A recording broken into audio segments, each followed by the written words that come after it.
I wasn't an original member, but there was Greg Huff on bass, Paul Blue Owens on guitar and vocals, and Clark Cranfield played drums and was the lead vocalist. That was probably around, I think they started around 96 or 1997, and they even wrote and recorded their own album called Tension Release and put it out. Now at that time they were more kind of alternative, like Nirvana, real almost simple songwriting, but really good songs. And I was really impressed with the production of the quality of the music, the songwriting. So eventually they came around, that band Clown that Greg and I were in, we ended up disbanding, and the guys in Lucid wanted to know if I wanted to join the band as a lead guitar player, and I was like, heck yeah, I'd love to do that. So that's kind of how I ended up in the band, and that was around 1998 when I joined the band. I eventually left the band for a brief, probably about a year and a half, because a girl I was dating at the time, she moved to Michigan, and I ended up moving up there with her, and we're now married, still almost been together 20 years later. So eventually we did end up moving back, and they already hired another guitar player to fill in for me, but they weren't real happy with him. He was a decent guitar player by all standards, but I think he was just, attitude-wise and influence-wise, wasn't really what they were looking for. So basically, within a week or two of me moving back to Lexington, Kentucky, I was back in the band and the other guitar player was out.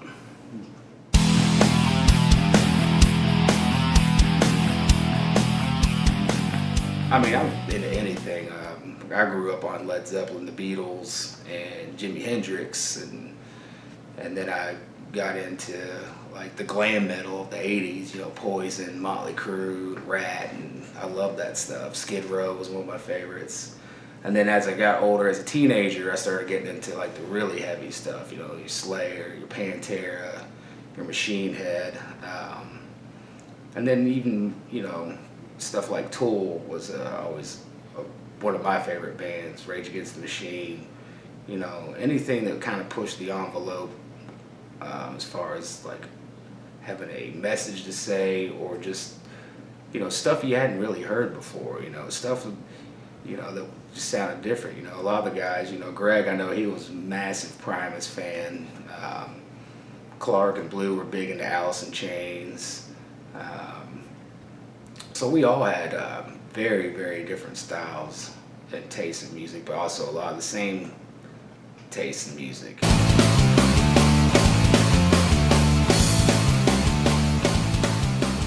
The writing process was always basically, we'd get in our practice space and we'd just kind of tune up our guitars, and typically I would just start kind of playing a riff, and then everybody would kind of join in and everybody would just kind of jam on stuff. And then when we'd take little chunks, we'd always had something recording us, you know, a tape recorder. Even if, you know, we weren't looking for good quality, we were just looking for something that documented the things we were improvising on.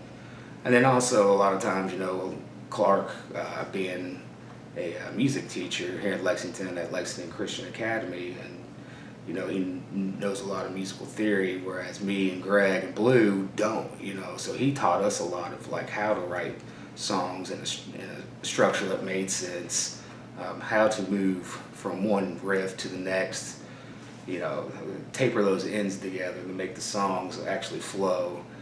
And you know, so we ended up recording, you know, a couple EPs with a friend of ours, James, and we were really happy with how those all turned out.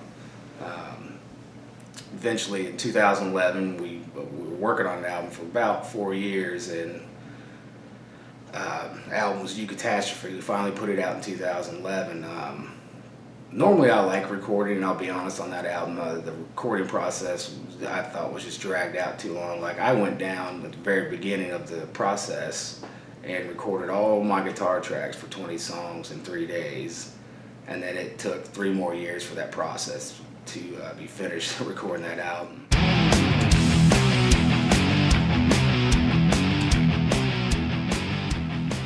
Presently, we're all kind of all over the map. I play. None of us play together anymore. We continue to talk about getting the band back together, even just to practice and write songs. I know we have a lot of our friends and our fans would love nothing more than for us to get back together and hit the stage and play out a lot.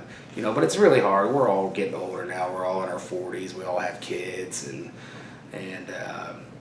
so right now, what I'm doing is I'm just working and just hanging out at the house. Greg, the bass player, he's got his own business, so he travels a lot between here and Florida, doing cable installations. And Clark, singer, as I said earlier, he's a music teacher at Lucid Christian Academy here in town. And then Blue, Blue is a free-spirited soul, but great guy. He's not doing anything musically, but he's just doing the 9 to 5. And Billy, he sells mortgages for houses. People wanting to buy a house. He's a mortgage lender, so it's pretty much all we're up to these days. Just living the boring life, not the rock and roll life anymore.